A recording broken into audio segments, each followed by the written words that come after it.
Well, so I would like to welcome you to this unboxing video, and I almost forgot that I was gonna unbox this. As you can see, I just had to catch myself in the act. That's the wrong expression. This is something from Wow HD. I thought what I would do here is I would unbox the things that I have arriving, and then over time I will put certain clips together and then make a video out of it. Meaning I'll unbox this now, and then whenever I receive something else, I will unbox that. I will put some things together, splice a few clips together in this unboxing, and then upload this at a later date. So today is August 17th, and you may be seeing this much later, but that's because, well, I don't order a ton of stuff nowadays, but when I do, I thought that I would unbox it, and when I have enough, I'll put it together and show you, instead of having a bunch of short clips, because I can't really be, I don't know, I prefer keeping them a bit longer. Anyway, I bought two things from Wow HD. This is going to be the first one, obviously. But the other one doesn't seem to have been shipped yet. I received a notification that this one had been shipped, and I was hoping that they had shipped both, but only listed this one for some reason. But they didn't, so I'm gonna have to wait for the other one. So that's gonna remain a surprise. I guess more unboxings for the video. I actually do buy quite a few secondhand store DVDs for like $1 each. I suppose I might as well show you a few from yesterday, just to make it more interesting. Summer Dreams, The Story of the Beach Boys. A sealed copy with a very nice cover of Unbearable Lightness of Being, and Betty Blue, which I've had before, but I ended up selling it, so I'm gonna keep this one. A Boy Called Hate, just because I like Elliot Gould and James Caan, but you know, this video is not going to contain stuff like that, but just you know, I just wanted to mention it because I do get quite a lot of purchases in from secondhand stores, but they're so cheap, so it's hard to resist. But as for bigger purchases, they're a bit more sparse. Alright, I think that's enough rambling. This is a Criterion DVD. In fact, it's by a director whose work I've not gotten to experience, but I have been very interested in her films for a number of years, and very happy to have this. I've been waiting for maybe some UK releases on Blu-ray, but I haven't found any, so I had to pull the trigger on this one finally. I'm not sure that these are going to become available any other way. So what I did was I bought the Chantal Akerman in the 70s Eclipse DVD set from Criterion, which is Region 1, and I am going to have to watch this on my new shitty Region 3 DVD player, which I bought a few months ago. I've used it a few times, and it works fine, but it's, you know, you get what you pay for, so there's probably better ways of watching these movies. I don't mind watching them on DVD at all, but I wish I had a slightly better player to play these on. But I can watch them, and that's the important thing. As for the set itself, it doesn't look like there's any damage, which is good. But yeah, her films, I've never seen them before. Well, I said this before, but yeah, they've been a bit elusive for me to find. I've been really looking to see them, but I'm happy to have this. So anyway, this one contains La Chambre, Hotel Monterey, News from Home, Je suis il I can't speak French. Le Rendezvous d'Anna. So 5 films, looks like, and let's see, I had to use my teeth for this. So I believe that Chantal Akerman, she was born in the early 50s, or maybe 1950, and she died a few years ago, unfortunately from suicide.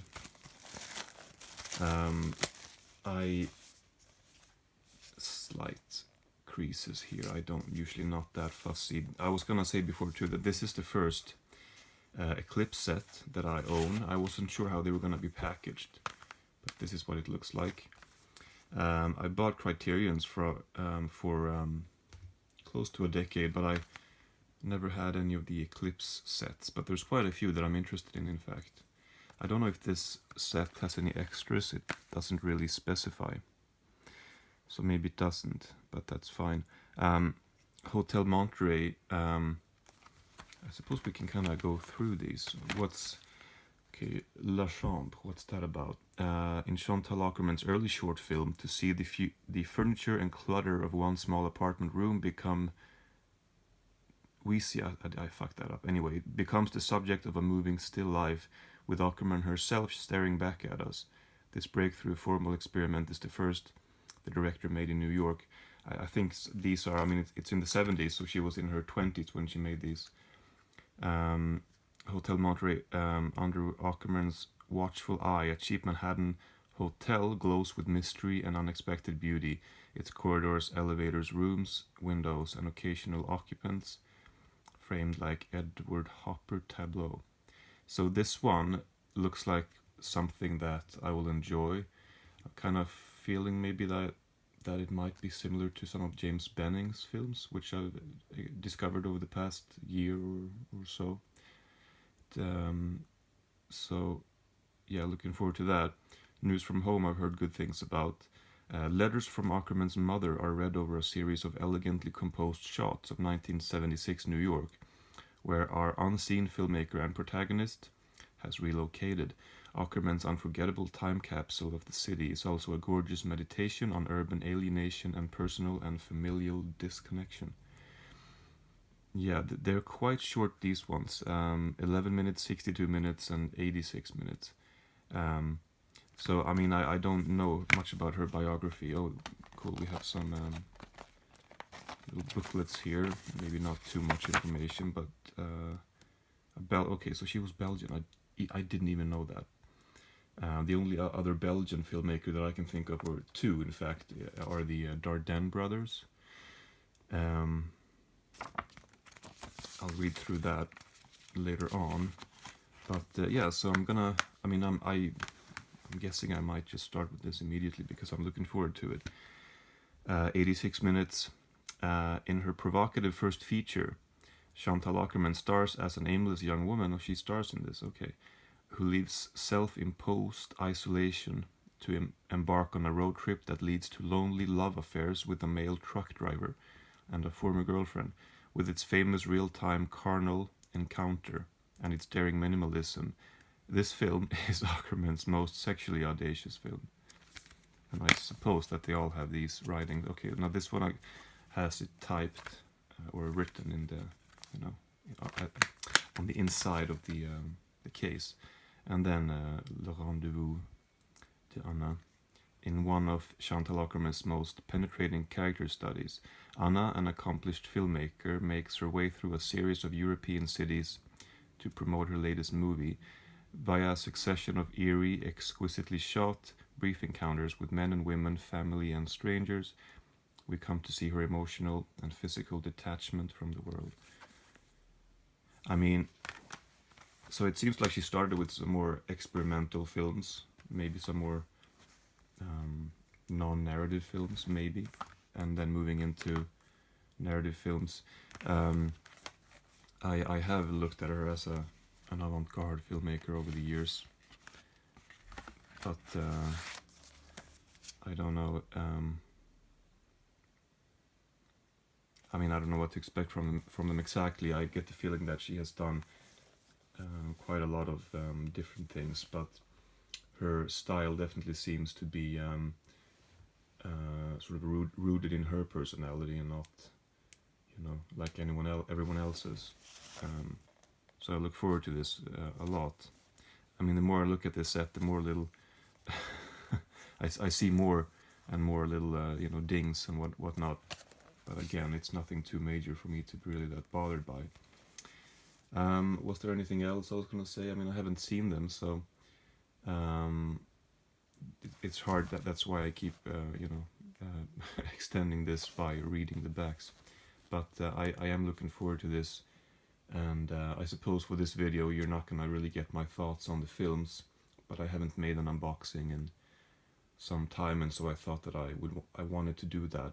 The reason why I haven't done that in a while, or in years really, at least not regularly, is because this is what tends to happen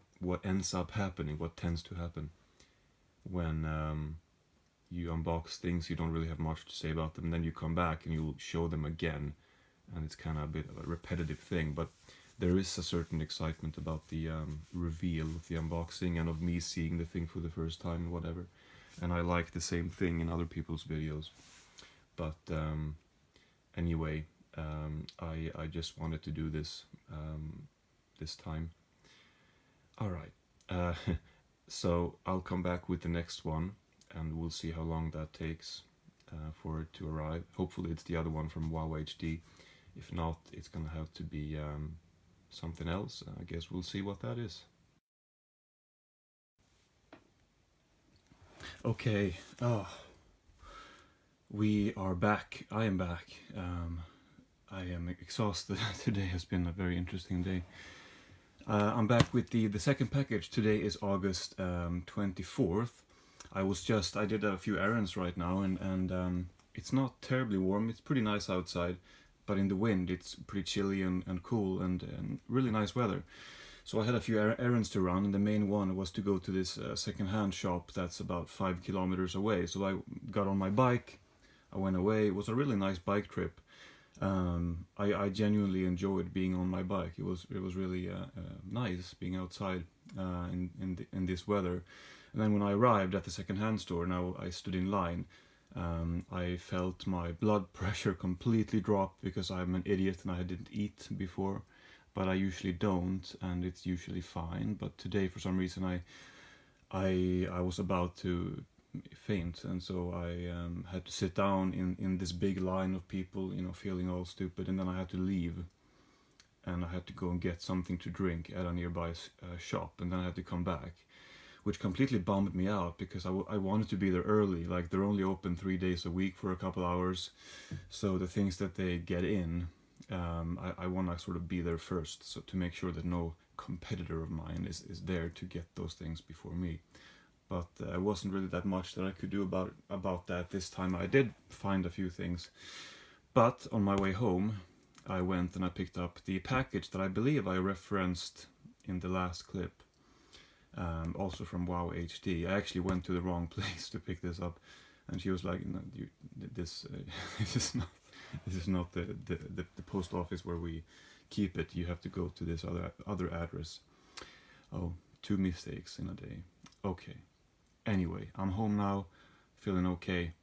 Gonna drink a lot of water, and that's it. I don't know what this is for. The red dot. Is that to signify the fact that it's an import or something? I don't really remember seeing that before, but maybe that's the case. I haven't had to pay for import fees for these two, so that's good. They might arrive later, but anyway, this, yeah, I mean, I know exactly what this is, so let's open this up.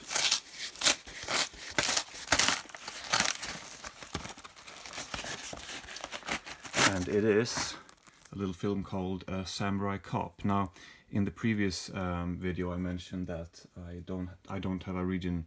I think I did in the previous clip. I don't have a region-free Blu-ray player, but I do have a region-free DVD player. I think that this is region-free though. It's supposed to be. I mean, I checked online, and it's definitely supposed to be. I can't find any information here actually, but anyway, Samurai Cop is one of those rather known so bad they're good movies, of which I've been a fan since I saw. I don't know. I'm not really sure which one the first one that I saw would have been. At which point I was aware of this as a concept. You know, so bad they're good. I mean, it could have been The Room. Could have been The Room, but I don't know. That wasn't too long ago. That was about 5 years ago. I feel like I would have known about that concept before, but maybe I hadn't seen too much in the genre before that. But you know, you have stuff like Birdemic and Fateful Findings and a few other ones that I have heard about but haven't seen. if we're talking about these, major titles in this sort of niche genre, if you will. Yeah, but Samurai Cop, I don't really know much about this at all, but I hear that it's pretty insane and entertaining, and that's all I need to know. We got 2 audio commentaries here, and some featurettes. I mean, it says audio commentary by 80s Picture House.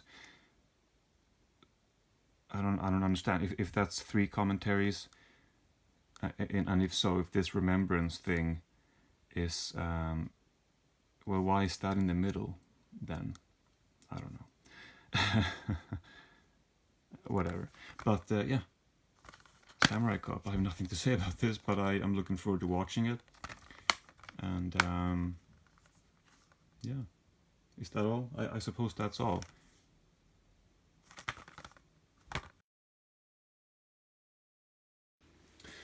Okay, it's clip number 3, and we got a pretty big one here.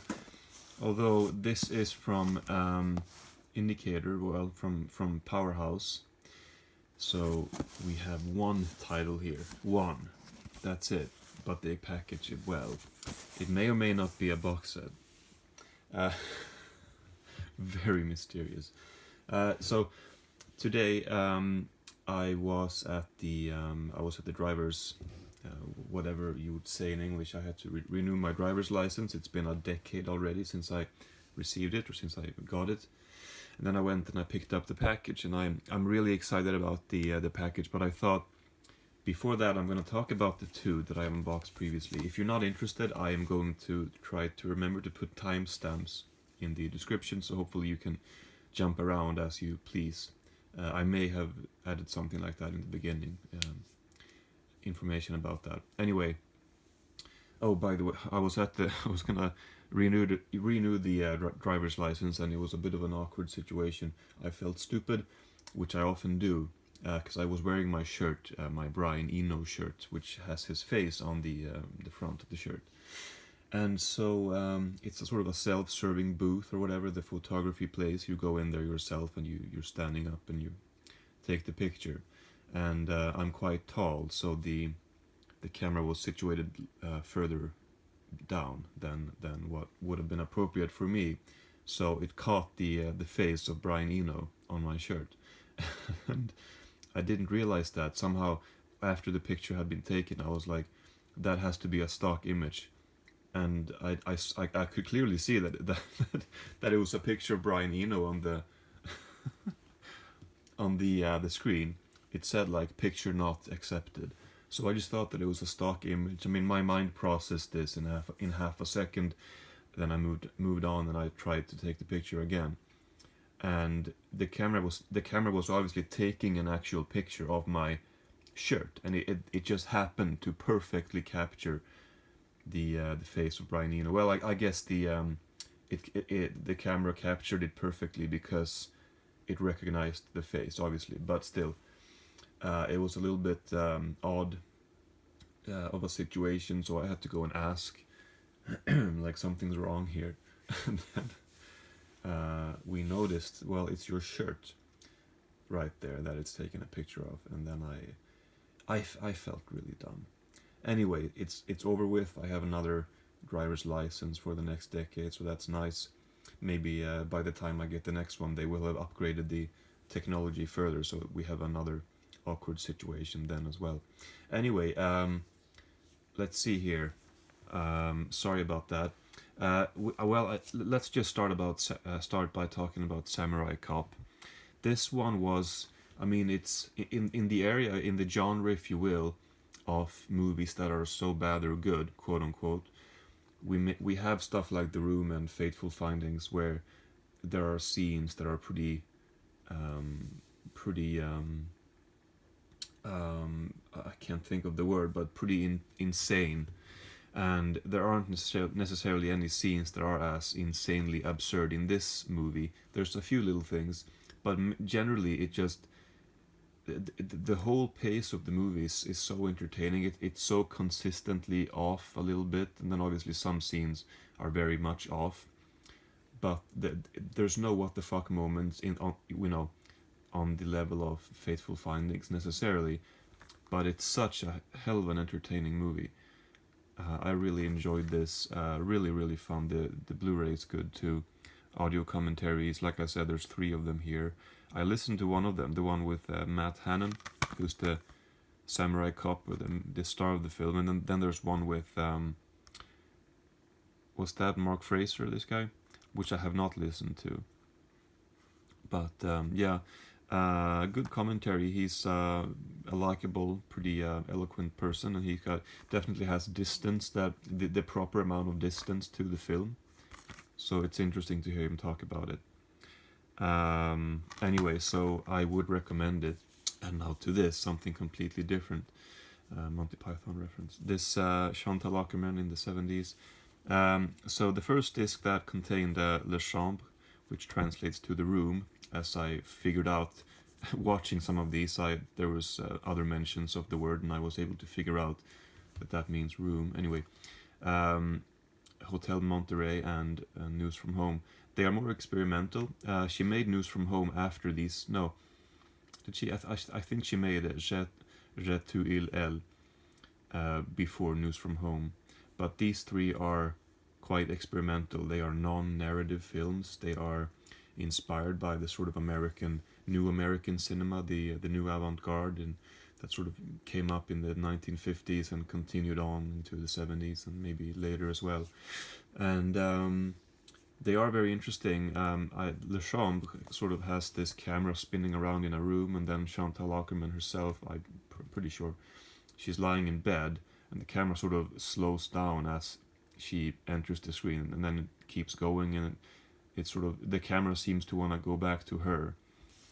But that's all it is. I thought it was decent. Hotel Monterey really is. There's something about this. I believe it must be the 16mm film that she's using, that makes the film look a certain way, and then that mixed with the fact that this was New York in the 70s, it becomes a pretty interesting time capsule. The images, they just look intriguing. They have a certain look to them that is difficult to put your finger on them, to put your finger on. But she manages to create some pretty unsettling scenes in some cases, actually. And she's going through this hotel and filming the corridors and the rooms, and then eventually up to the roof. And some scenes, they really feel ghost-like. They feel like the place is haunted. It feels like she's filming people who are alive, but she almost makes them feel as if they're ghosts from the past. And yeah, quite interesting. There's some really interesting camera work in that film. News from Home was the one that I liked the best in this set. Not by, well, by quite a lot, actually. She films New York, scenes from New York, very kind of simple scenes, or maybe deceptively simple scenes. And she is juxtaposing this with letters from her mother that she reads herself. Her mother is sort of, found out later that they had a very close relationship, and I'm going to talk more about that later because I have a film on the way that explores that more closely. But her mother's letters, they are sort of supportive and loving, possibly a little bit manipulative, some people have suggested, but she clearly cares. And I don't want to say too much, but it's the juxtaposition of Chantal Akerman's wanderlust, or her need to drift, or to travel, or to see new places, if you will. Mixed with the longing to, maybe go back home. You could look at it in so many different ways, but that's one way of looking at it. And the juxtaposition of these two ideas become really interesting as the film progresses. And yeah, I said deceptively simple about the images themselves, and I would say the same about the film overall. And then it ends with this amazing shot, which it's not, I mean, maybe there was some luck involved. The weather happened to be a certain way, and the seagulls came down to the camera as the as the shot progressed and so on. But obviously, it's more than luck. That last shot is really incredible. But I don't want to say too much about it. But it really did move me. I would maybe potentially have liked to speak more closely or more in depth about it, but this is maybe not the place. Je, tu, il, elle means me, you, him, and her. And I believe there are commas in between usually, but there's not on the cover here. She stars in this one herself as sort of as this young woman who has self-imposed herself in. She has isolated herself sort of willingly, and then she decides to break the isolation. And it's again a juxtaposition of these two things, of the inactivity and then what happens later. It's really quite hard to sum it up. I don't think I can do that here, but it's another example of this theme of alienation that she explores quite a lot. Maybe this absent-mindedness, if that's even the word I am looking for, I'm not sure. And definitely explore some interesting themes. As with all of these, they move very slowly. Plot, even in the films with plot, they are very limited in terms of what happens in the plot. Mostly it's a feeling and an atmosphere and the need for time to play out, for the scenes to play out in real time.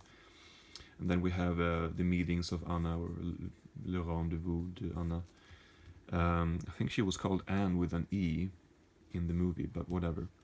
I'm not saying the title is wrong, but there were differing spellings, it seems. But see, this one I don't know for sure, but it seems to very clearly have been inspired by Chantal Akerman's own traveling life. I suppose we can have a quick look here.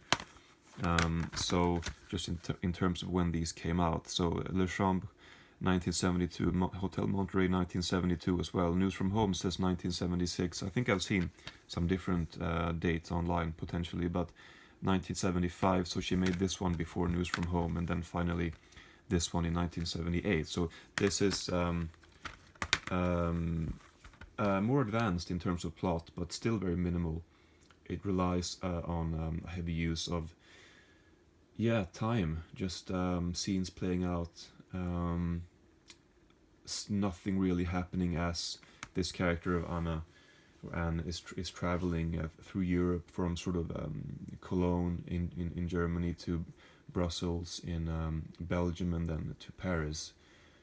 And the people she meets as she's out on this sort of promotion of her latest film or whatever it may be. She plays a director, much like, of course, like Chantal Akerman herself. So that's why I'm thinking maybe some of the ideas might be personal to Akerman, with the aspect of traveling and of aimlessness, is that the right word? Not quite knowing where you belong in the world. Maybe there could be some of that. I feel like I've gone on long enough though, so there's much more to say. But I'm gonna move on to the next unboxing. I just thought that it might be a cool idea to talk about the films that I unbox. It may result in a very long video, but like I say, if I put timestamps, then you can just jump around as you want. Alright, so it's now time for the unboxing, and this I am so incredibly excited about. I often do this. I start to open it and then I speak, and then it takes forever because this ends up being louder than my voice. So let's open this up first. Okay, so I said years ago that Indicator was probably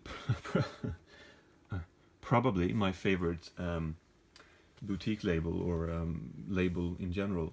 And I would say the same still. There's something about going through an Indicator release that is so just immensely enjoyable, even if the film isn't the best in the world. They really are the best at what they do. And I mean, I don't own Blu-rays or DVDs from all of the companies who work today, but anyway, in my experience, they are the best. And there's a certain series of box sets that they put out over the past few years that I have. It's really the sole reason for changing my mind about older horror movies. And so I'm obviously talking about Hammer. I bought the first 2 box sets from Savi, and I remember kind of going, what the hell, I'm gonna try this. It's not really my thing. I prefer 80s horror, but I bought the first 2, and then I couldn't stop buying the releases. And it was basically the reason for me becoming more of a fan of, 50s and 60s genre movies. And here we have Volume 6, Night Shadows, containing The Shadow of the Cat, Captain Clegg, The Phantom of the Opera, and Nightmare. So I really can't tell you how much I'm gonna enjoy going through this. I'm guessing that I won't be able to I'm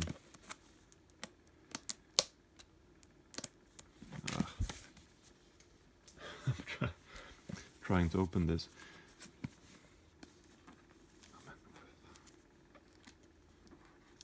Okay.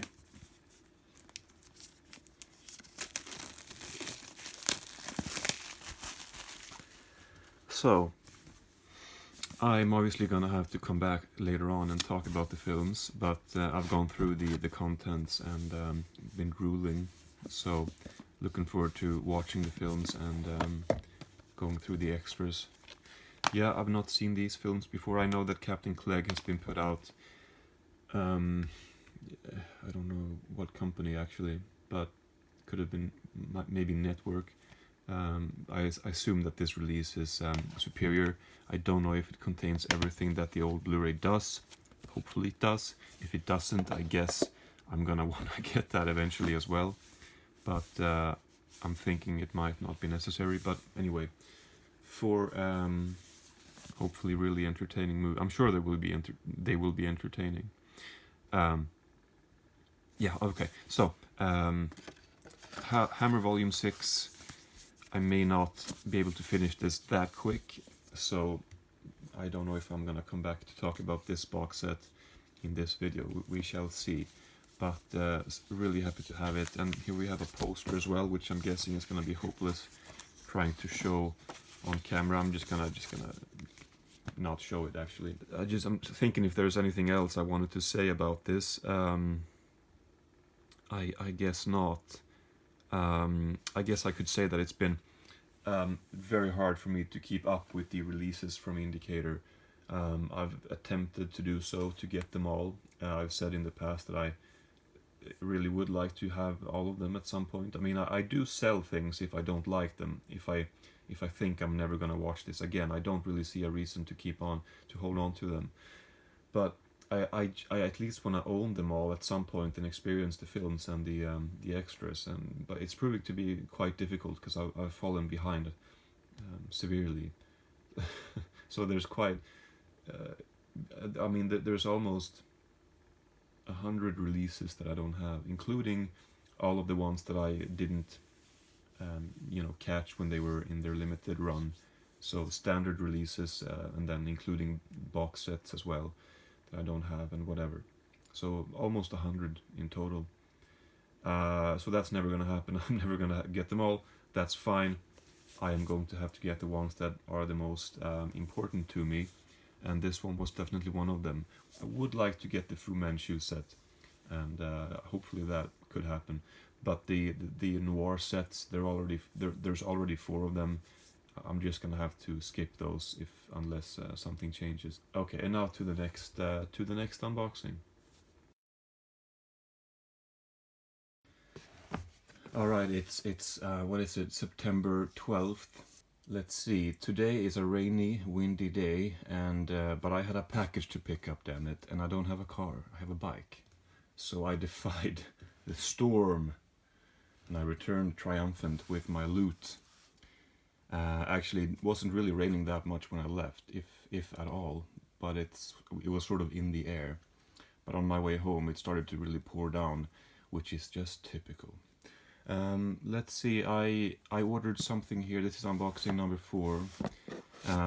If I look at the note here, it should say, yeah, okay, so we actually have details about 3 titles, and I ordered 4 from Wow HD, and I wasn't sure if this one contained all 4 or not, because they usually you have to pay customs when something is shipped overseas, but I wasn't. It's very dark here, by the way. I'm trying to do something about it, but this is the best I can do. Sorry, maybe I can open up a little bit. That's a bit better, I guess. Yeah, so usually when something gets caught in customs, which it actually doesn't always do, to be fair, but it's supposed to be, whatever the verb is, it's supposed to, get, you're supposed to be charged for import fees, and you're sometimes lucky and it slips through. And this time I thought that I was unlucky, but then I realized that the message I got, in which they also include a picture of the package, is what I'm getting to. They wanted me to choose the carrier, the postal carrier, or what company I wanted to use, and I went with the main one, the National Postal Service, whatever. But yeah, so they usually, whenever it's caught like that, they take a picture and you can look at it. So I saw that this was a bit bigger. Usually from Wow HD, in my experience, they've shipped, not actually always, but I heard from other people that they often ship separately. Anyway, never mind. This time they shipped a few things together, it looks like. So maybe they had a few of the things that I bought in the same warehouse. I still don't know exactly how Wow HD works, but I assume that they have various warehouses around the world that they use, or maybe it's not necessarily all around the world, but anyway, so like I said, I was happy to not have to pay customs, although that could arrive later on, as I've heard. Never happened to me though. Some people have said that they are asked to pay import fees after the fact, after receiving the package, which has never happened to me. So let's hope that stays that way. But anyway, again, Wow HD. That's the theme of this video, it seems. But they have a lot of good video. I mean, a lot of good titles for fairly cheap. So I bought 3 DVDs and 1 Blu-ray, and let's see here. Let's see if all 4 are included, or it does seem like we have 3. Like I said, based on, yeah. So we have 3 of them here. I'm not sure if you could see which any of them were. Let me put this aside a little bit. Yeah, so like I said before, I could actually see on the package that we were looking at 3 of them. So 1 of them is yet to arrive, I guess. And then I actually have another one that I ordered separately after this one. I'm rambling too much here. This is Malabimba. This is directed by, I think, Bruno Mattei, isn't it? No, sorry. Andrea Bianchi. I got the name wrong. I knew that it was directed by the guy who made Burial Ground, and I know that isn't Bruno Mattei. I mix some of these names up sometimes, but Andrea Bianchi directed this. Burial Ground is one of my favorites genre films from Italy. It's a weird one. It's really entertaining. It's got some really great scenes, almost a couple of good gags in it.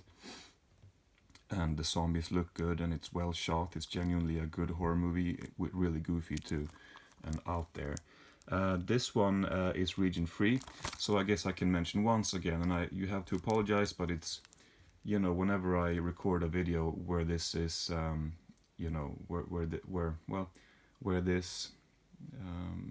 where I'm reminded of this, I can't seem to not mention it, because you never know, somebody might not be aware, but I may have mentioned this in the video already, which is that I don't have a region-free Blu-ray player, but I do have a region-free DVD player, and I'm looking to change that at some point, I guess. I used to have a region-free Blu-ray player, but this one is region-free. This is ABC, so I can buy some of the US Blu-rays. Vinegar Syndrome and various other companies, they are very good with that. They put out a lot of region-free stuff if they can. If they're not able to, they'll have to lock it obviously to region A. But this one is region-free, and it's Vinegar Syndrome, and it's the first Vinegar Syndrome that I've ever bought, and that's quite shocking. I suppose because they're an American company, it's always been easier for me to get these kinds of genre films from the UK, because there hasn't necessarily been a lack of distributors in the UK putting out genre films. But I am getting to a point where I have not exhausted all of that, because there's a lot left that I don't have. But I'm aware of most of the companies in the UK and the titles that they have put out, and I'm sort of starting to look elsewhere. And Vinegar Syndrome seems like a good place to start. They appear to be wonderful, a wonderful company, and so I've been rambling on a lot about this. This one looks very entertaining. I don't know what to make of it. Looks like a kind of sleazy, entertaining film. I don't know.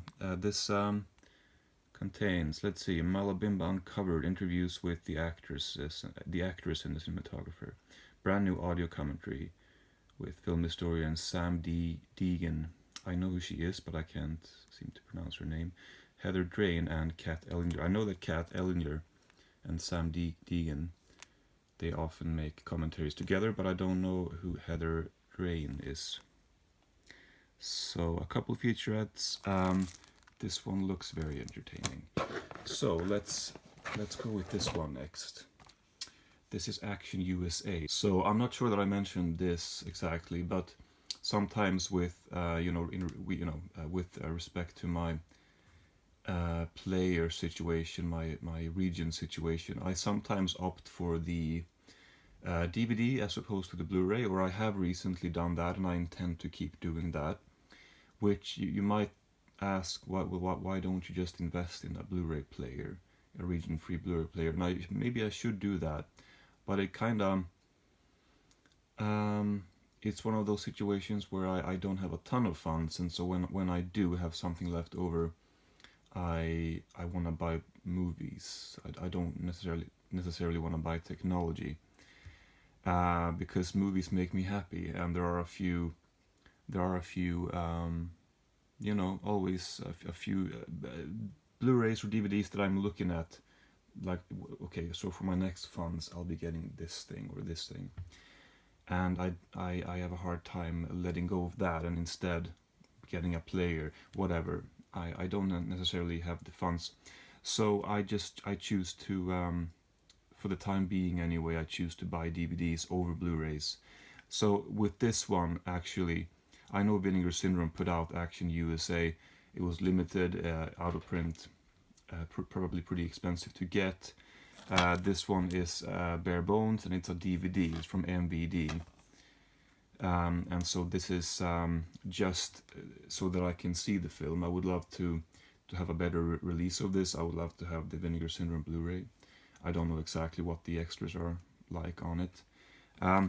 And I know that there's a Blu-ray for this one as well, but I did some research, and I couldn't find any information about the region coding for the Blu-ray, so I bought the DVD. And oh well, it's a little bit of a shame that this is bare bones, but I did want to see the film. I have heard a little bit about it. I think I might really enjoy it, and so yeah, if I do, maybe I would at some point try to get the Vinegar Syndrome release, unless it's absurdly expensive on eBay, then I may not. But for now, I just wanted to see the film, and that's it is always a shame with a bare bones release, though. And I mean, I suppose if there's if the Blu-ray is region free, I was aware that could be the case, but surely the Blu-ray wouldn't have extras that aren't on the DVD. If that's the case, that's a bit of a shame. Anyway, I'm fine with this, really. Okay, and then the last one. This is, speaking of Chantal Akerman, this is No Home Movie. And like I believe I mentioned in the last clip, I said something about the fact that she had a really close relationship with her mother, and we'll be getting to that later on. And I was referring to this because this is the last film she made, shortly before she died. And if I understand it correctly, she has admitted later on that her mother was a very central inspiration to her. She was the reason why she made a lot of the films she made in the way that she made them. And when her mother died, with whom she had a very close relationship, I've come to understand, and it makes sense watching News from Home, but it also could be interpreted in another way. But I have learned that she indeed had a very close relationship with her. And I knew that after her mother passed away, Chantal, she felt, she felt lost. I can't speak for her what she felt, but we do have here in this film her with her mother, shortly before all of that happened.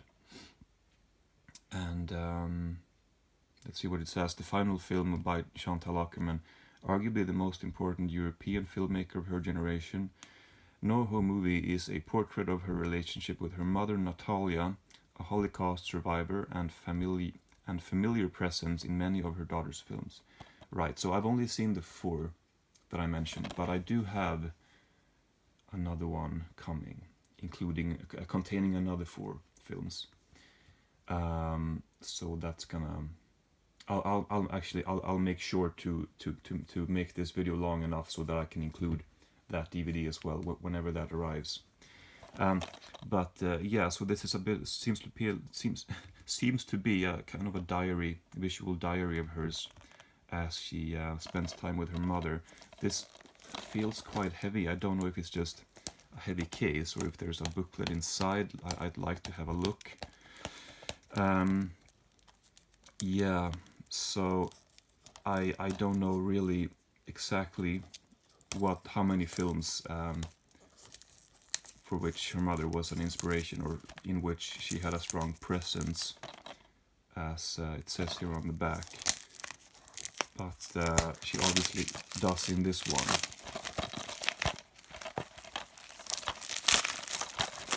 And it could be one of those cases where having seen some of the previous work from the director could help appreciating this, but I don't intend on waiting with this. I'm gonna jump right into it. It's released by Icarus Films, which I believe is the company that released the one that I just mentioned. That's gonna come up. Okay, so it does have a booklet, but maybe it's just a generic thing. Yeah, unfortunately it's just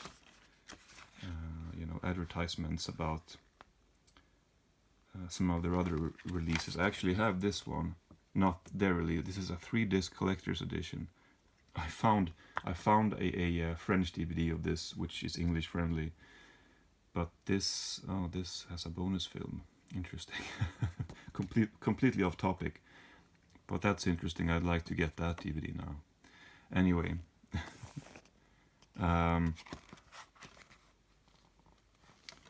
Yeah, they appear to have put out some interesting stuff. I don't recognize all of this, but I recognize a couple of things, potentially. And just intuitively, it looks like a company that I would want to give more money to. Yeah, some Chris Marker. Oh, we have the names of the filmmakers up here. Oh, let's see. I apologize if this is too much of a digression, but I'm just curious. Oh, so here we have Chantal Akerman. This is the one I can reveal that I ordered. These 2 I would like to buy, but I heard about this one that the subtitles were off, which is weird because they seem to have put out all of her films, or all of these 4. But for some reason this appeared to have been messed up with the subtitles, if I understood it correctly.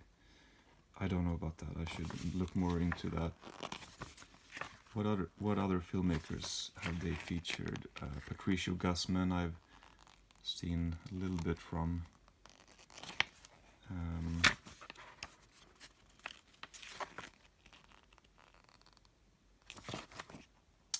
yeah, Chris Marker. I'll look into this. I've been wanting to see more Chris Marker. And there is a French box set that I am interested in, but these may be better, these releases. We shall see about that. Even more Chris Marker here. Level 5, interesting. And a bunch of booklets, it looks like. These look like good releases. So I wonder what the situation is about that Chantal Akerman film that commenters on Amazon said had messed up subtitles. Anyway, this I've been interested in also. This box set here. Anyway, yeah, that's it for now. So like I say, that there are two more DVDs on the way. So I suppose I should get the chance to feature those later on in this video as well. I haven't finished the Hammer set yet. I would have talked about it here if I had, but I have a couple films left, so that's gonna have to wait. Okay.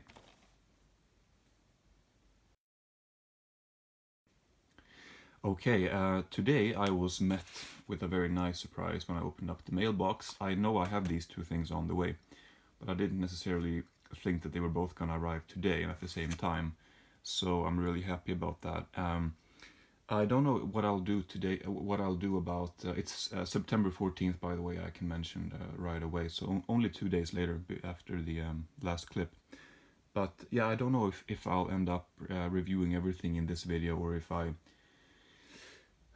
mean, I'd like to do that, to watch everything that I have here, which shouldn't take too long, but the problem is that the video is already long. It's gonna be so fucking long if I review everything, but I don't know, maybe I can divide it up into 2 different videos.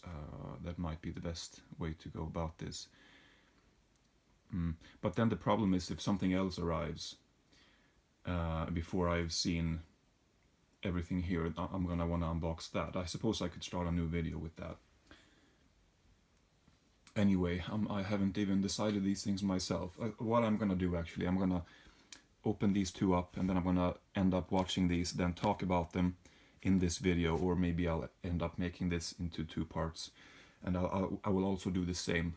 I'll watch everything else that I have unboxed in this video and then review it, and then that's gonna be the end of this one.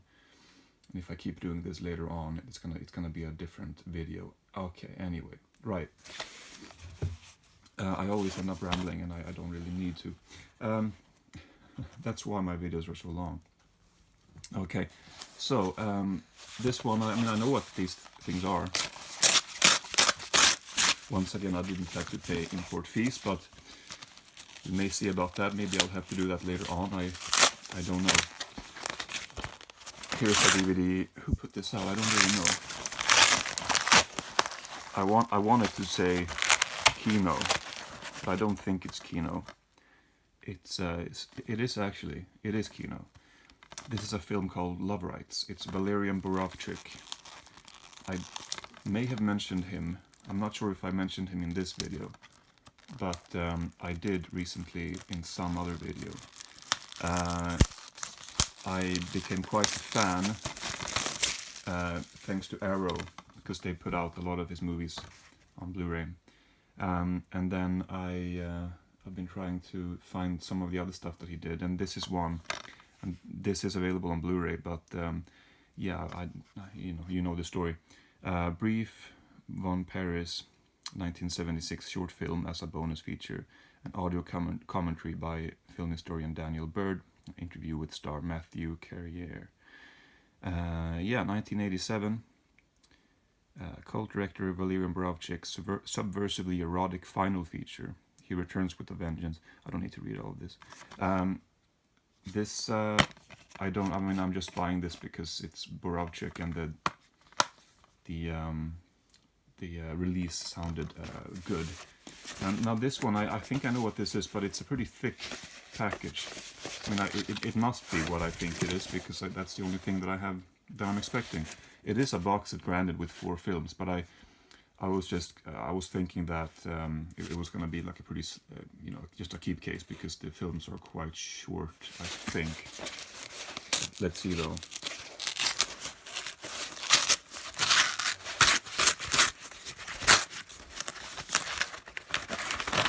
Yeah, so it's definitely what I was expecting. It's just that it's a lot heavier and bigger than I thought. So this is once again Chantal Akerman, 4 films, Icarus films. This is a positive surprise, a pleasant surprise, because I wasn't expecting it to look as nice as this, I guess. I mean, I'm already spotting something here. Yeah, there's a bonus film about her, it seems. Let's have a look at that later. The case itself, it's sealed, but there's a gap here. It's not properly closed, so that's unusual. But it is, yeah, okay. So we have 4 films from the east, south. I like that they're given separate discs. I'm not sure that was necessary. They are actually longer than I thought, from the other side and down there. So they are 110, 70, 99 and 78 minutes. I was expecting these to be much shorter, actually. So that is a very pleasant surprise. And then here, a disc 5 from here. Chantal Akerman from here. Filmed by Gustavo Beck and Leonardo Luis Ferreira. 62 minutes, 2010. I believe she passed away in 2015, around that time, so she was still alive at this point. But yeah, and then a booklet. Let's see. So this has a couple essays. I did notice on the back of this, which again I haven't seen yet, but it says on the back that there's a booklet with essays or something like that. But there's not. As you could see before, it's just a generic booklet about the company or the distributor. But here we actually have a booklet, so that is nice. A booklet about the films themselves. Yeah, I don't know what these are about exactly, but I can't wait to find out. So here's another 2. This one is an Akerman film, but this one is not. This one is a film about her. But I will likely end up getting those eventually as well. The thing is, I'm not really usually in a hurry to buy things. It's just that sometimes, things they run, they're not always available for that long. Then you end up missing out. So this case, I did comment on how much I liked it, I guess, but it's a little bit difficult here to close it properly. Anyway, it appears that that's gonna happen. That's irritating. When I finally close it and put it up on the shelf, I'm gonna have to do this properly, if it's even possible. Yeah, this is very awkward. Anyway, I wonder if it's possible without the booklet, or if it's equally difficult. Yeah, there's something that's wrong with this case. Not this particular case maybe, but just the style of this case. It's, oh god, what the fuck. Okay. Anyway, that is the unboxing. Rites and Chantal Akerman, 4 films. Okay. So I guess what I'll do now is I'll return for the final clip, or for the final few clips, and I will discuss these films that I've unboxed that I haven't yet talked about or seen even. Okay, today is September 19th, and I have 2 titles here that I've watched. I believe these would have been from last weekend, that Sunday, when I unboxed these. I forget exactly, but it doesn't really matter. I saw these number of days ago, and I have the time today to talk about them, so let's do that. I have a little bit of problem with my voice, so I hope I can ignore that as much as possible. So the first, the 2 that I'll talk about today will be slightly different in nature. The first one is Malabimba.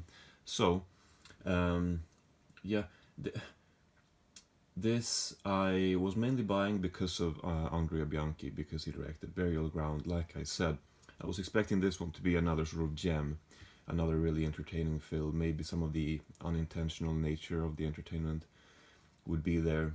But that is definitely there. But this is not exactly a horror film. I'm not sure if it was supposed to be a horror movie. It kind of is. It's a, there's a supernatural presence in the entire film, but it's more of a sex movie or a sexploitation movie. The thing with this movie is that they appear to have.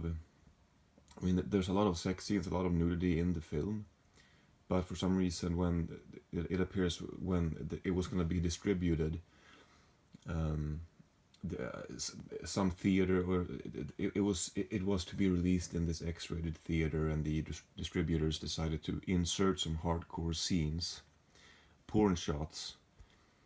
Not essentially. I was gonna say essentially. No, it's porn. It's porn. Um, and it's a bit of a shame to me that they're in there because they're not necessary. It kind of takes you out of it. It's a bit of a jolt. You are watching a sexploitation movie, a smut movie. You kind of should know what to expect. So maybe a lot of viewers, they won't necessarily be that shocked to see those scenes, but they just didn't feel necessary. And just the fact that they appear to have been inserted, I realized the awkwardness of using that word after the fact, not by the filmmakers, but afterwards. Kind of have a problem with that either way, whatever the case may be.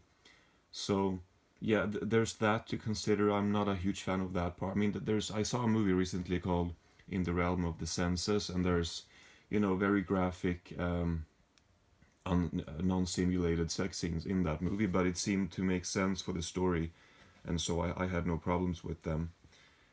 Whereas with this one, I mean, it makes sense for the story, I guess. It's not really that much of a story. It's exploitation, but I don't know. It didn't really work for me.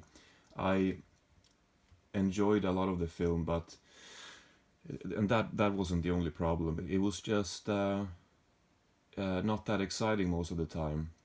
It is very outrageous and depraved, and the whole premise is essentially you have this kind of, I'm not sure if you could call them aristocratic, but very rich family. They live in this castle, very nice place. They've captured. There's some nice shots and scenery and so on, but maybe not really enough for it to make a huge difference.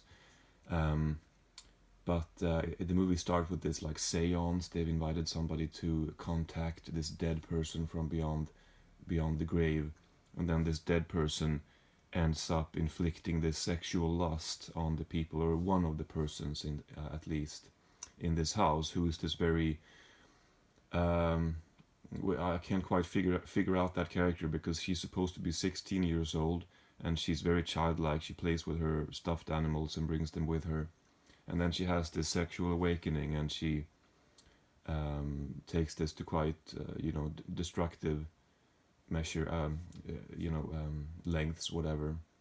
And that's basically it. And then there's a bunch of other characters running around. Some of it's not entirely clear, but there's definitely some very very odd stuff. Some stuff that really is out there in a way that is entertaining, but it's not.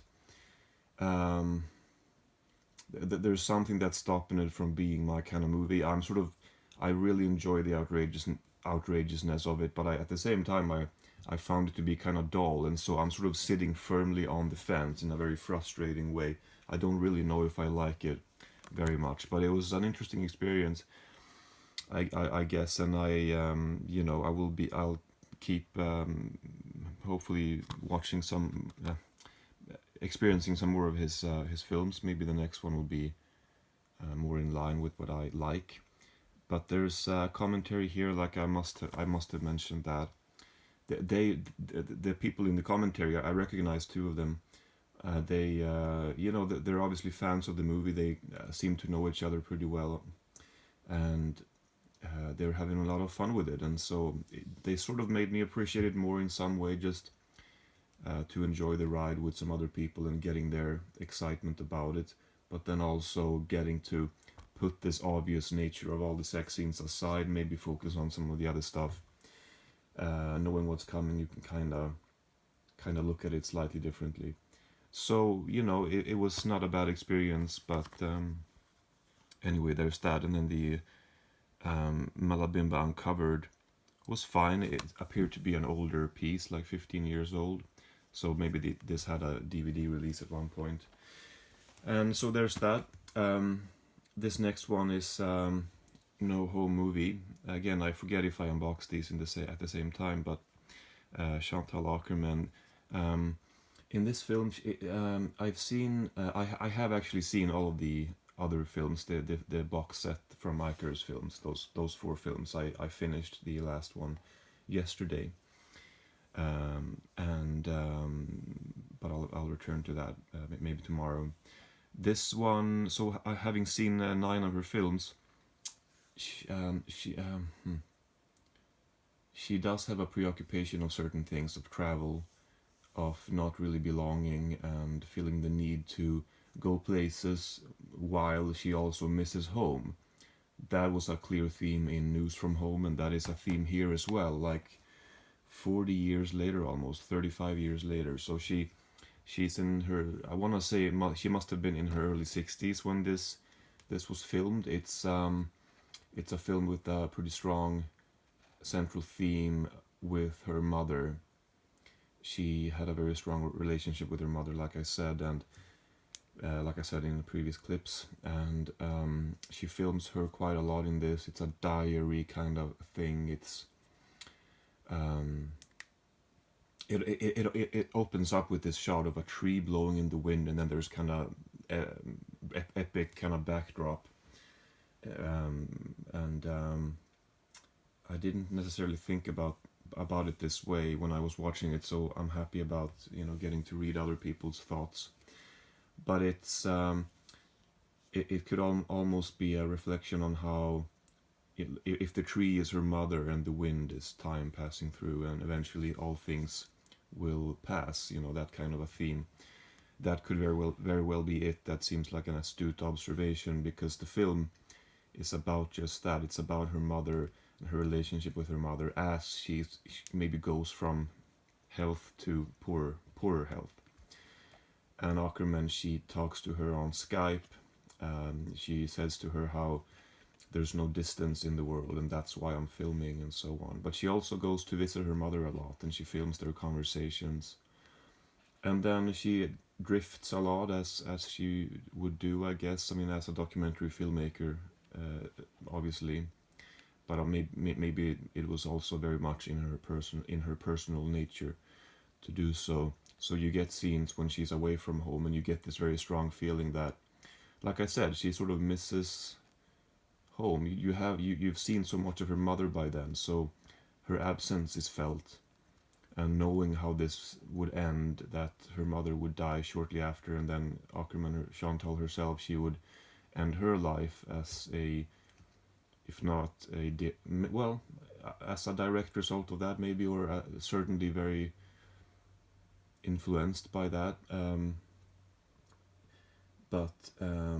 So when she's away, so I lost my train of thought. But when she's away, you feel with her, like she part of her wants to go away, but part of her wants to be back with her mother, maybe. I think it might say somewhere that, yeah. So this is what I was going to point out: the least sentimental love letter you'll ever come across. It's a pretty good way of putting it. It's not exactly. It doesn't tell the story of her mother's ailing health, or if that's the word I'm looking for, but her declining health and her death. It's more abstract than that. It's very direct in the sense that the scenes are simply her with her camera filming with all the flaws of light and whatever it may be. While it's also kind of indirect, because she's not specifying exactly what she's feeling. She's not specifying really what we're looking at, how much time has passed. But well, we can tell what we're looking at, but she kind of lets us make up our own mind what to feel about this selection of images. But it's pretty clear that she feels strongly for her mother, and that the film takes a very unfortunate turn, but an inevitable turn once her mother's health is visibly getting worse. And it's a very sad film, I have to say. It's I'm trying to think if bittersweet is the right word. It's something I use a lot, I guess, but it's maybe not the most appropriate word here. This is mostly it's a touching film. It's a sad film. I'm not sure if bittersweet is the right word, but it shows what life is like, I guess, and it is pretty profound, really. I feel like that's all I can say about it right now. Okay, and on to the next clip we go. In this, I can just sense this painfully lengthy video, but I've decided on reviewing everything, and so that's what I'll do. Okay.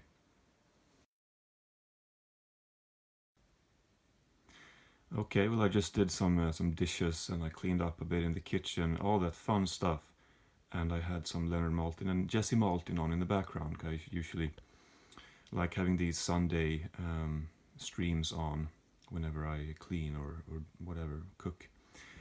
Either way, today is September 21st, and tripod is secured, and this is the DVD we'll be talking about today. Now, a little bit not trepidatious, but it's a lot to get into, and I can only really get into a very small amount of this. By the way, look when listen for this very stifled, muttering of pain as I open this case and the sharp edges dig into the flesh of my hands.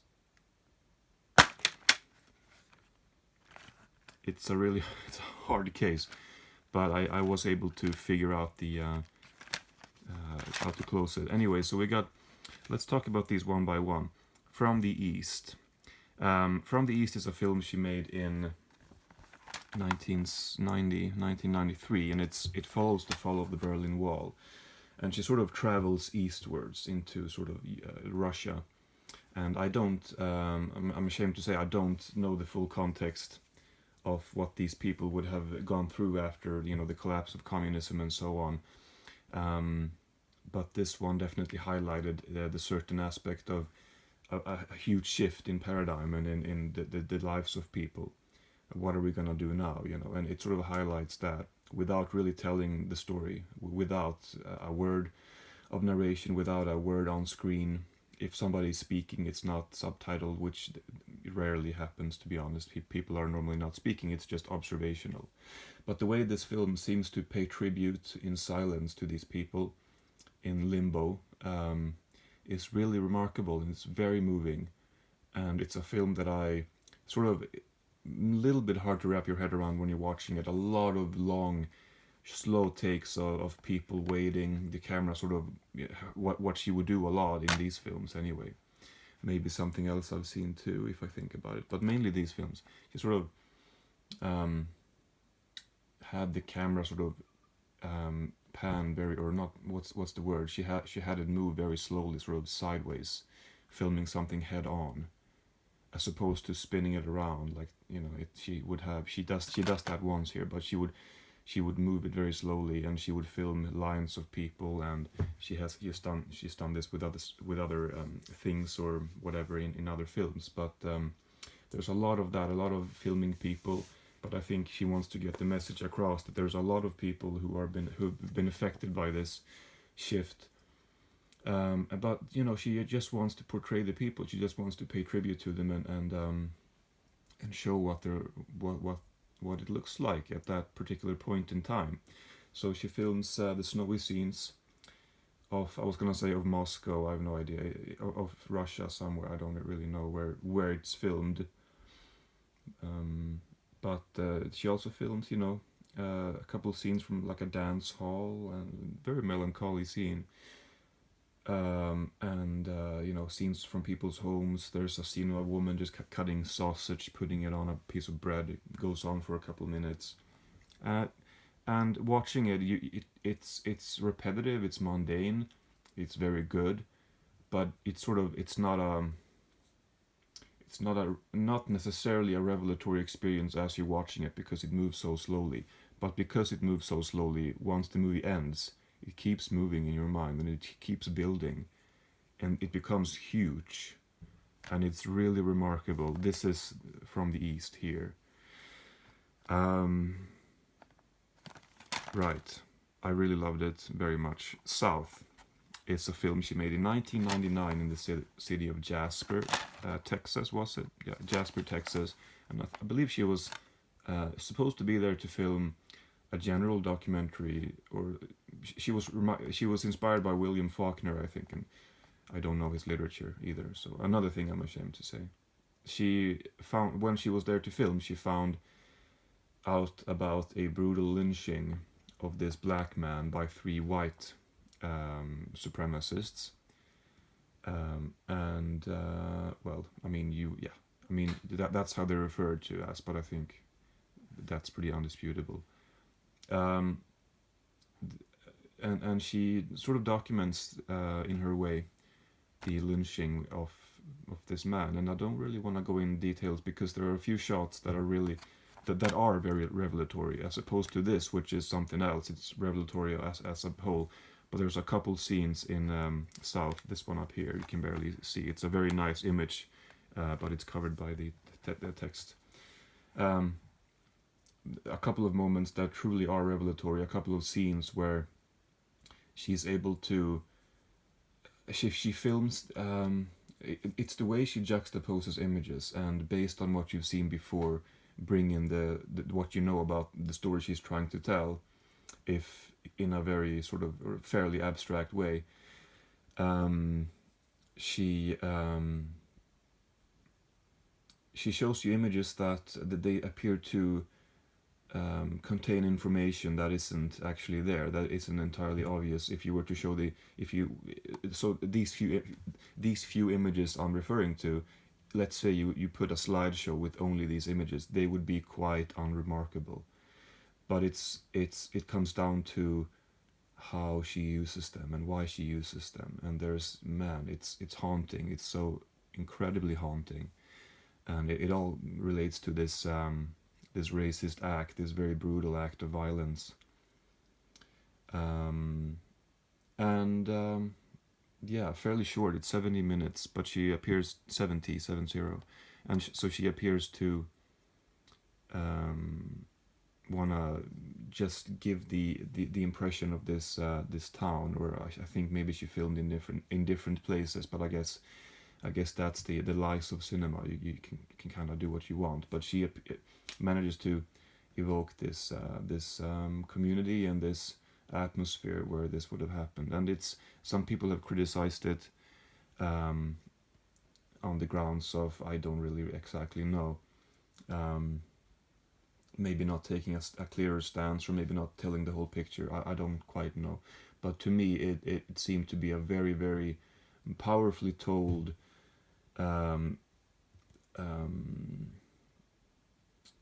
what's the word I'm looking for? Kind of I can't think of the word. A thought process. When you try to work things out. What's the word? I can't find it. But this kind of exorcise, in lack of a better word, of these ideas and this tragedy. I thought that it was very moving, very beautiful, and obviously horrific in the details that it relates. From the other side, 99 minutes, 2002, I want to like this better.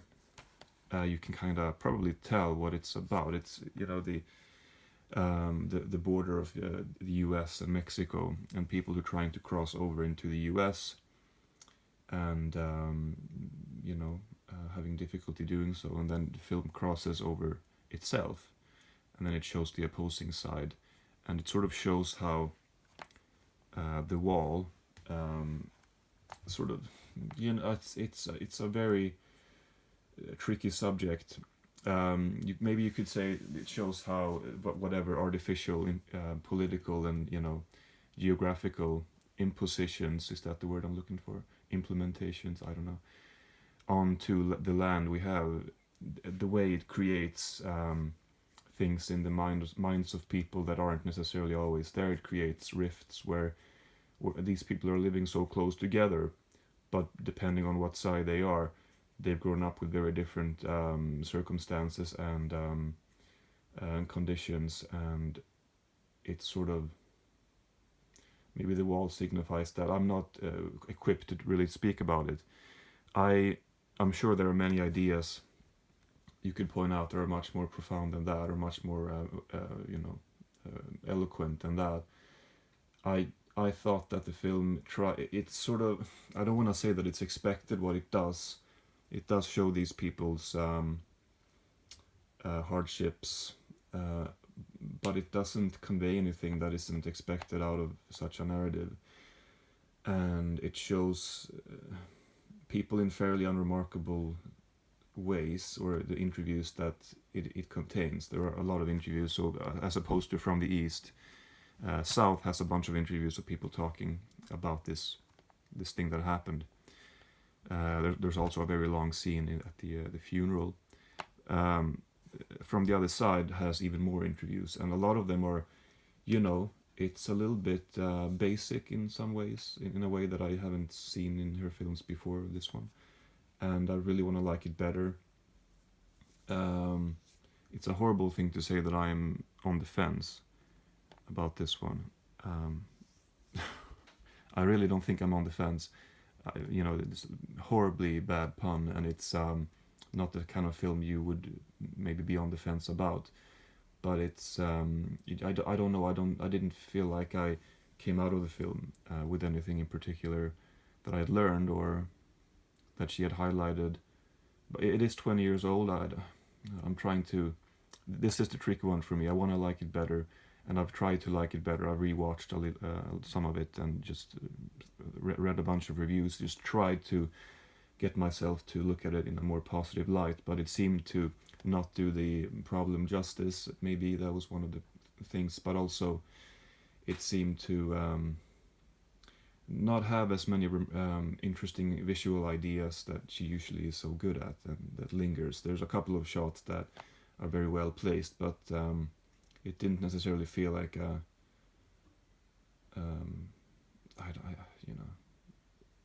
I'm at a bit of a loss, actually. I'm trying to work it out in my mind. So this is the one that I don't know exactly what to feel about. I mean, you could say that the story that is much more, the situation is much more important than whatever artistic quality that she could bring forth with her cinema. But I think at the same time, cinema. So maybe you could be focusing on the wrong thing. Are the shots? They don't look as nice as in other films. Well, it's not. Maybe that's not ultimately what it's about. But it's not just that. It's but also cinema. It has this immense ability to convey ideas in a profound way. And so, I think that was a bit lacking in this one. Yeah, I'm not very happy with the way I spoke about this one, but it's gonna have to be that way. The last one here, Down There, 2006, is different in tone because it's not political in the same way. These other three films are obviously heavily political. They're affected by political events in the world. These two in particular by huge, social and geopolitical conditions, whatever. South it's that too, but it's more of an isolated event that the film focuses on. But they are very similar in many ways. South is more a diary of Chantal herself as she goes down to Tel Aviv. Being Jewish, she had Polish parents who were both Holocaust survivors, and I believe her father made the decision not to move back to Israel. I don't know to what extent. If they had, I believe they were Polish, but maybe perhaps he was born in Israel. I don't know. There's a lot to this problem, obviously, and again, I can't really wrap my head around the whole conflict or the whole issue. But what the film itself does, I can wrap my head around a bit better on a personal level. which I'll get to. But it's also the politics of being Jewish in this film for Chantal is obviously a big issue as well. It relates to her trying to find her identity and of her trying to find her place in the world, which I've sort of spoken a little bit about before here in this video.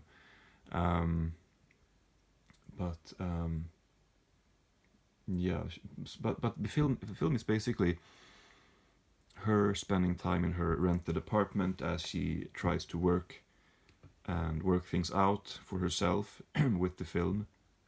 And she sort of, you can see that she films a building here. A lot of the scenes are just her filming outside, out of her apartment, through blinds, through little gaps in her blinds, filming neighbors, maybe attempting to highlight the distance she feels from them, maybe trying to highlight the various aspects of what a prison could entail, a personal prison or a political prison maybe.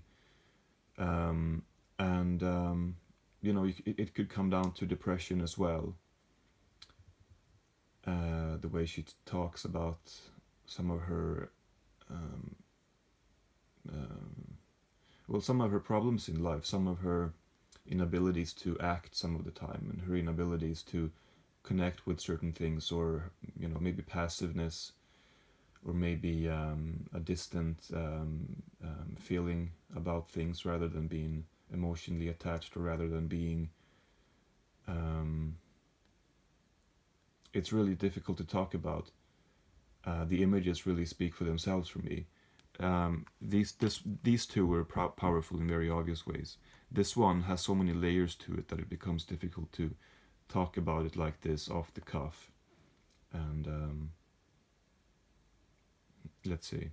I mean, form-wise, it is very specific and it demands patience. But I think if people are interested in her cinema, then it's not going to be really a problem. They'll probably know that already. But it's a very contemplative film. It's more personal than it is political, I find. But a whole bunch of things comes into it, and she's able to convey quite a few ideas in the same sort of levels, different levels of the same idea. And there's this shot of a plane going in the sky, which is, like I said with, which film did I say that about? Well, whatever, maybe South. Considering what you've been hearing and looking at before, just the shot of a plane can convey such profound ideas. She talks about suicide in the film, so the plane could almost be sort of metaphorical. Doesn't have to necessarily just convey the travel that is literally taking place, but also the travel on a mental or an existential level. She always does that well. She appears to find images. She really is good at finding images that sort of speak for themselves. Like, it's pretty clear that she feels this image is correct to show here, and then exactly why that is going to some of the time be quite hard to articulate. I think that's, I mean, partly because this is so long already, but that's all I can say really. But I can also, before I just very briefly talk about the bonus here, I can say that her cinema is, and these films, they do have certain themes that run throughout them. This theme of misplaced people and sort of, yeah, needless acts of tragedy and of change. Well, needless is sounds a bit arrogant of me to say, but it's things that people can't necessarily affect that seems to affect them. That's not a good way of putting it. As you can see, this is something I struggle with to speak on some of this. But I think it's safe to say that I really like these films. I always said, for some reason, I always said that my favorite filmmaker whose work I've never seen is Chantal Akerman, and what the hell does that mean? I guess I just knew about her films, and I knew what films that I like and what films I thought maybe she made.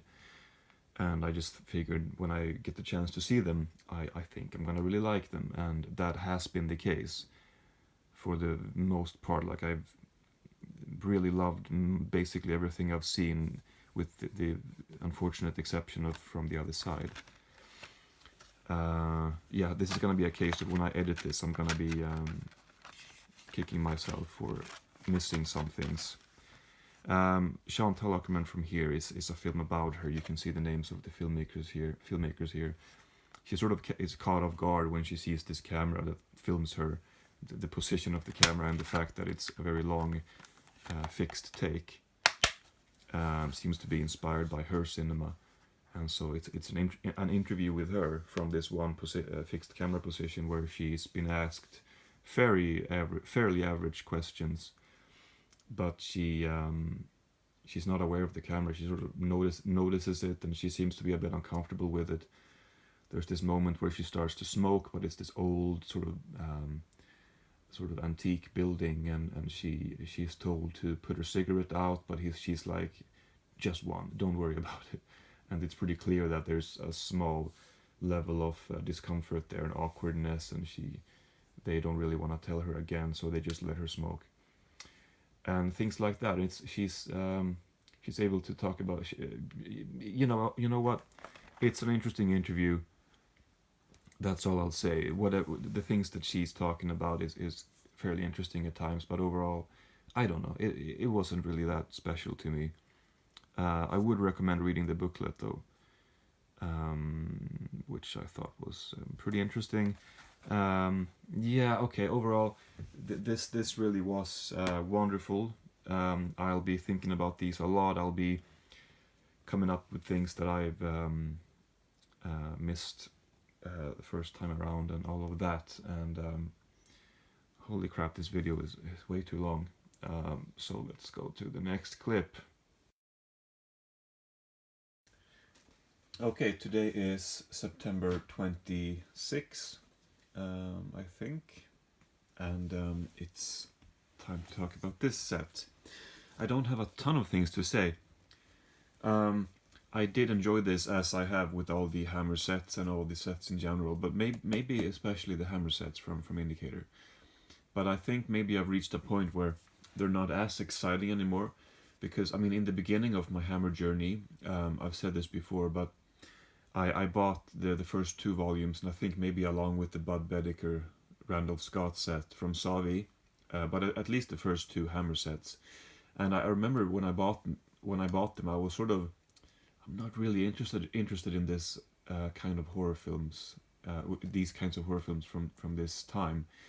But for some reason, I changed my mind, and when they arrived, I had such a fun time with them, especially the second one, that I knew that I had to keep getting them, and it's become a bit of a highlight for me whenever they arrive. But I suppose the initial fascination fades a little bit as you start to see some of the same plots and actors. I like seeing some of the same actors, but you get used to the kind of film that they would usually make. And they did make a lot of different kinds of films, but in this set, I suppose it's a bit of a rehash, and I'm not saying that it's not a great set, because it is. This has nothing to do with the set itself. I think it's just, like I said, I've gone through 5 sets of films and extras at this point, so it's a little bit repetitive at this point. But I mean, the first set was a bit of a mix. There were a couple thrillers and like a couple gothic horrors, and then in the second one it was more of a crime thriller focus. Then the third one was more kind of adventure war, and then the fourth one sort of back to what the first one was, but more interesting films in general. Then the fifth one was kind of swashbuckler, and now again we're sort of back to the what the first and the fourth volumes did, kind of. The Shadow of the Cat and Phantom of the Opera are sort of gothic horrors, although Shadow of the Cat isn't really. It's a bit of a hard one to classify. I don't recall exactly when it takes place. It's got some of those themes, but it's not like gothic horror entirely. I wouldn't say, as somebody who knows just a very limited amount of things about this. Nightmare is more of a psychological horror thriller, and Captain Clegg is not really that easy to define. It's a period drama with some gothic horror elements and a possibly supernatural subplot that becomes more clear as it goes on. But yeah, I don't know. I like all of these. I saw Nightmare a couple of days ago and I was a little bit underwhelmed with it. Captain Clegg I had a lot of fun with, and Phantom of the Opera I haven't read. I mean, I think it's based on a book which I haven't read, but I think maybe it became more known with the film adaptations, and I haven't seen any of the other film adaptations. I just know what I've heard over the years about Phantom of the Opera without really having seen or read anything properly. But I enjoyed this one quite a bit, and Shadow of the Cat was so absurd in some places, and the plot isn't really. I'm not sure if they were able to get across what they intended, but they were able to make a hell of an entertaining movie. It's quite goofy at times, and I have to assume that that was intended to some extent. But I mean, the killer in the film is a cat, and they didn't use any special effects or anything. They just filmed a cat, and it's not exactly a horrifying monster. It's a cute cat, but it's supposed to be a killing machine of sorts. And I don't know. I think overall, I I had fun with this, but I wasn't as entertained as with some previous sets, and I think I've mentioned partly why. Maybe some of the films weren't as good as what they have been before, but I mean, all of these films in these 6 sets, they have been consistently good. There's only been a few that I have sort of outright disliked. Not really even a few, maybe just a couple. I don't know, but most of them I really have enjoyed. Many of them I really have liked very much. You know, Cash in Demand, Cash Off Demand. I forget the title. Cash in Demand. Anyway, and A Taste of Fear, and The Snorkel, and Never Take Sweets from Strangers. I think the title is. And the second Frankenstein movie, The Revenge of Frankenstein, I think is what the title was of that. Fanatic was good. There's been many good ones. The Damned was good. And most of these are good also. I would say all of these are good actually, but maybe somewhat underwhelming.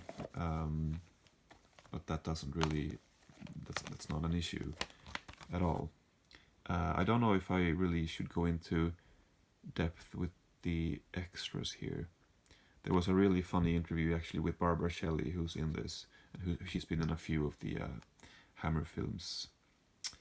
I would really recommend listening to that. And sort of at the end of her life, it seemed, or I think I'm not sure exactly when they filmed it, but it says 2020, and she died shortly after that, I think, or maybe even 2020. Maybe she died this year, I forget. But really lovely interview. Even though she was frail and sort of unrecognizable, she still, she remembered what she was supposed to, and she was able to give good answers, and she was funny, and so on. Yeah, I don't know if there's any other extras that I could comment on. I always like the Kim Newman introductions. He introduces Nightmare here. I don't know if he introduced all of these. He introduced this one to Phantom of the Opera. There was a pretty good piece about Herbert Lom that I enjoyed. I haven't watched everything intently, or with, if is that the word I'm looking for. I've played almost everything. I have to admit the David Huckvale pieces about the music I usually don't play, because I'm not always that interested in scores. I mean, I like scores, but I don't necessarily care to know a lot about them in the same way that I might want to know about the making of a film. I mean, the making of other parts of the film. Anyway, yeah. So Kim Newman introduces all these four. I don't remember all of the extras, but they're always packed. They're always well worth your time and money, and overall investment. I'm pretty sure there's going to be a seventh set. I don't know what they might do with it, but I'm looking forward to it, whatever it might be.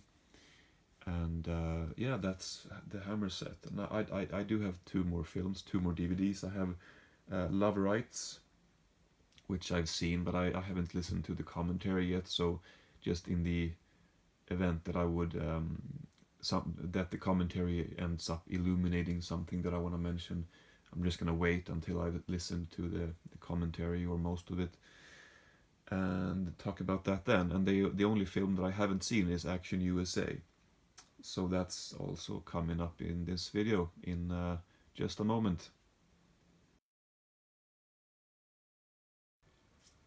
Okay, so today is October 18th. It's actually my grandmother's 90th birthday today, so me and my mom, we've celebrated her a little bit today. I'm gonna film the last clip here for the video, for the unboxing slash review, and I still haven't edited this, so I still don't know the length of it, but never mind about that. It's been a little while since I filmed the last clip. I think I don't remember when I did, if I even kept up with announcing dates for everything. But anyway, here's the last two that I will talk about in this video. So Love Rites and Action USA. Let me start by talking about Love Rites, which has been it's been a few weeks since I saw. So another film by Valerian Borovchik. I believe I must have talked about him when I unboxed this, so I won't do that now. But I will say that there are some I don't know how much I said actually, but never mind. There are some sensibilities that I recognize. This is the last film he made, actually, and I don't know exactly why. I do have a documentary about him called "The Disappearance of Valerian Borovchik," which was made a few years ago, and I don't know if that's about that aspect of his career, or if that's just his title.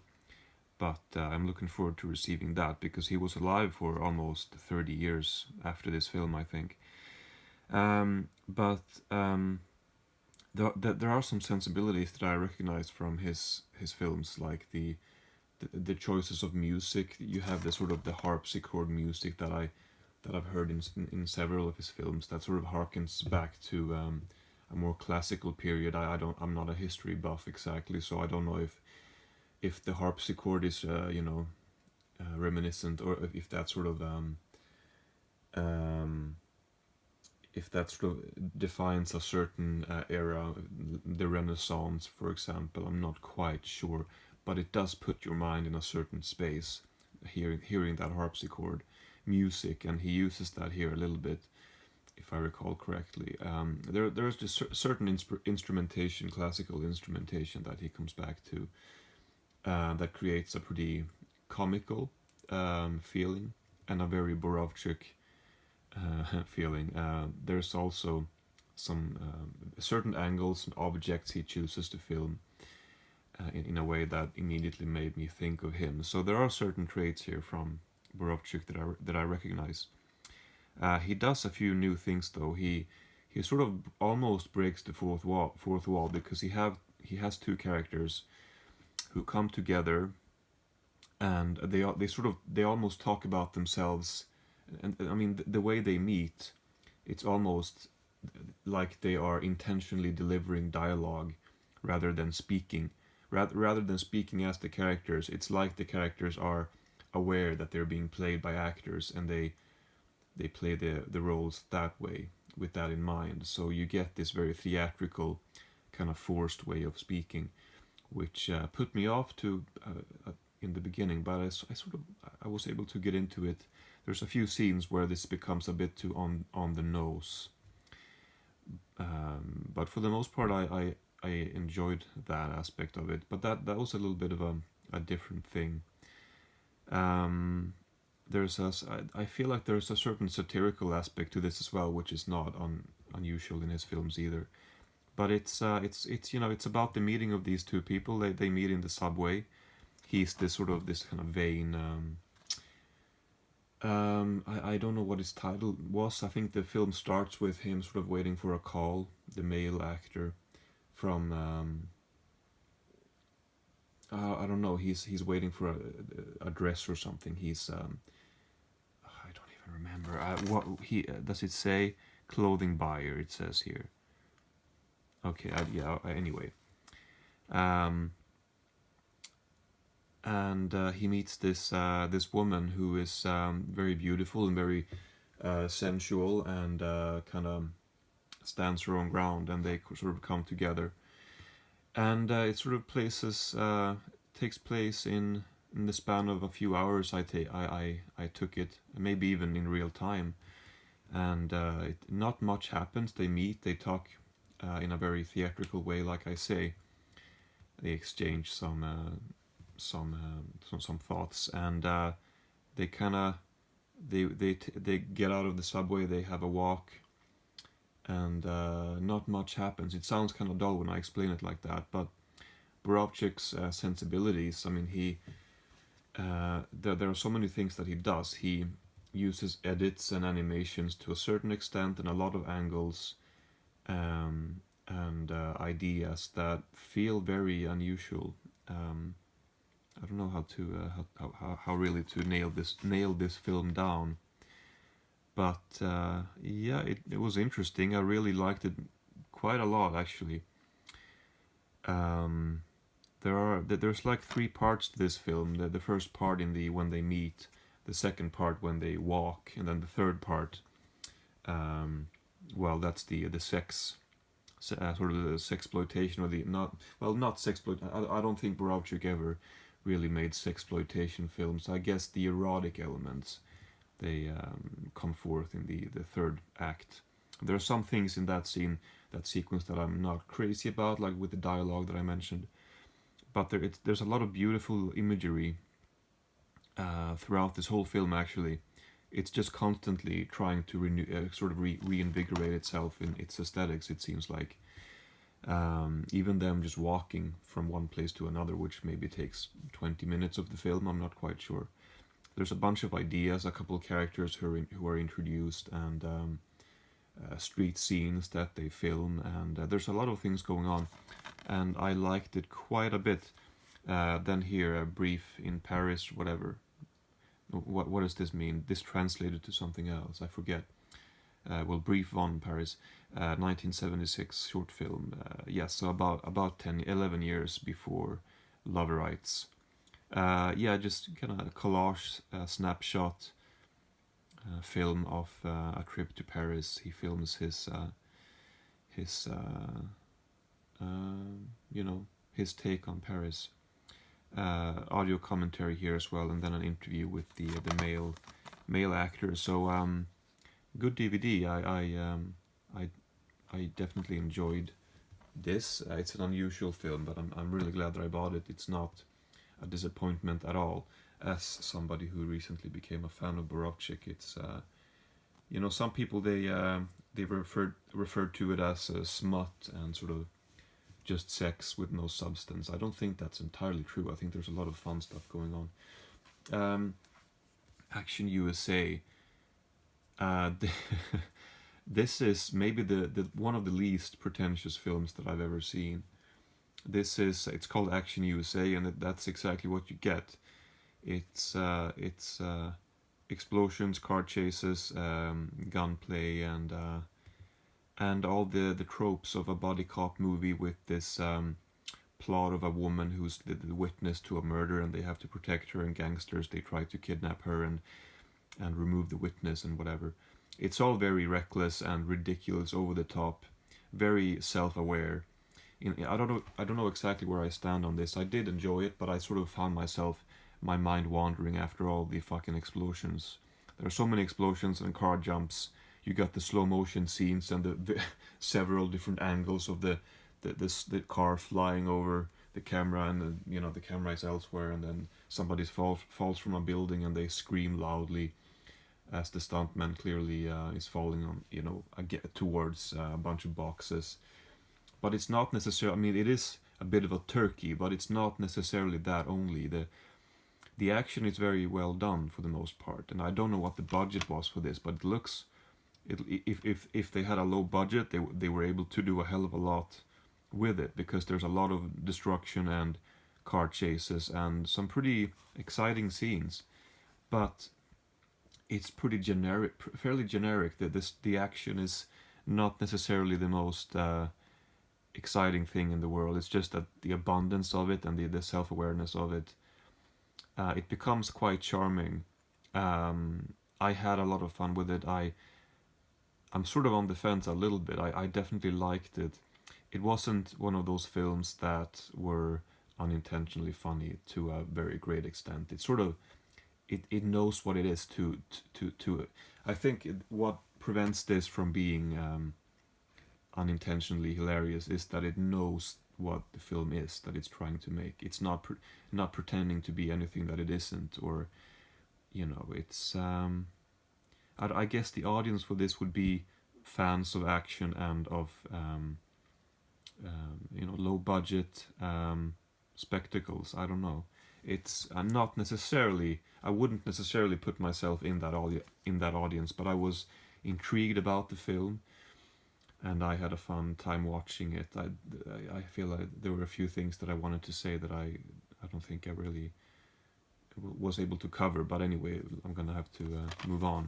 The DVD itself, I mentioned when I unboxed this something along the lines of I couldn't find any information about the Blu-ray, and surely even if the Blu-ray is region free, the extras are gonna be the same. Well, now I feel foolish because that is not the case. I made a bit of a wrong decision buying this DVD.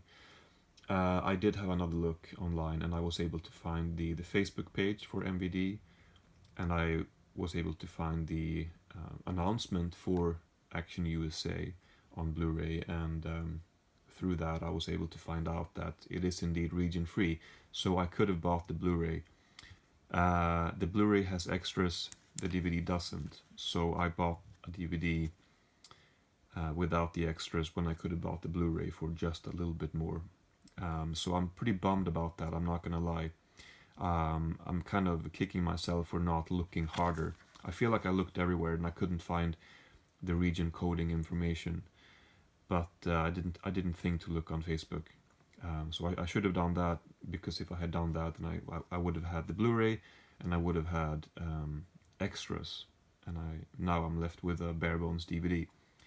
So it's not the fact that it's DVD, it's the fact that it's the extras that I'm missing, which feels kind of yeah, just a little bit unfortunate, because I enjoy extras for movies like these just as much as the movie a lot of the time.